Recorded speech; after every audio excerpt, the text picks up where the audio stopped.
qui est là, c'est téléo. Téléo signifie réaliser, achever, accompli. Qu'est-ce que Christ a accompli à la croix?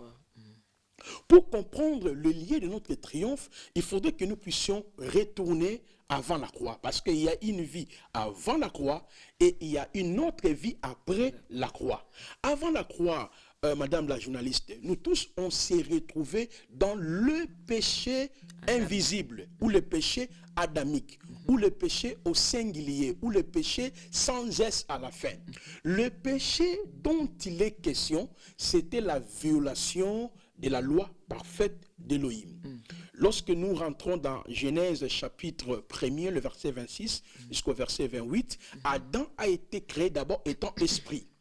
Et lorsque vous confrontez Genèse chapitre 1er, le verset 26 à 28, à Genèse chapitre 2, le verset 8 à 9, le Seigneur va faire de sorte que l'homme devient trichotomique, c'est-à-dire un être ayant l'esprit, l'âme et le corps, parce qu'il devait souffler sur ses narines et l'homme devait une âme vivante. Adam qui a été créé par Yahweh est un être parfait, c'est un dominateur. Le Seigneur de la terre, il gouvernait, il exerçait l'autorité universelle sur la terre. Mais l'homme qui a été créé avec la nature de Dieu, avec l'autorité, le pouvoir de Dieu, le Seigneur lui avait dit: tu pourras manger de tous les arbres du jardin, mais tu ne mangeras pas cet arbre. Le jour où tu en mangeras, tu mourras. Quand Adam a violé cette loi parfaite établie par Yahweh dans le jardin d'Éden, c'est ce qui a causé l'échec d'Adam.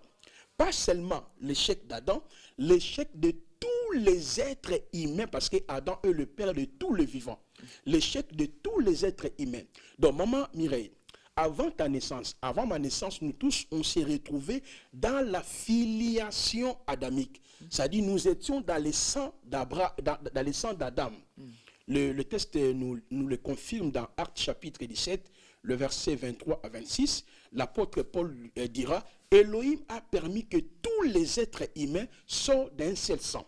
Alors, le fait qu'on s'est retrouvé dans le sang d'Adam, lorsque vous lisez Romains chapitre 5, 12, 18, on nous dit: par un seul homme, le péché est entré dans le monde et le péché s'est retrouvé sur toutes les races humaines. Cela veut dire quoi? Nous naissons directement dans le péché d'Adam. Dans le péché d'Adam, cela veut dire 1 Jean chapitre 3, les versets 3 à 4. Le texte nous dit: le péché est la violation de la loi. Alors pourquoi est-ce qu'on appelait aussi Christ le second Adam? Oui, pourquoi il est le second Adam? Parce que le premier Adam, ce n'est pas lui qui avait commis le péché.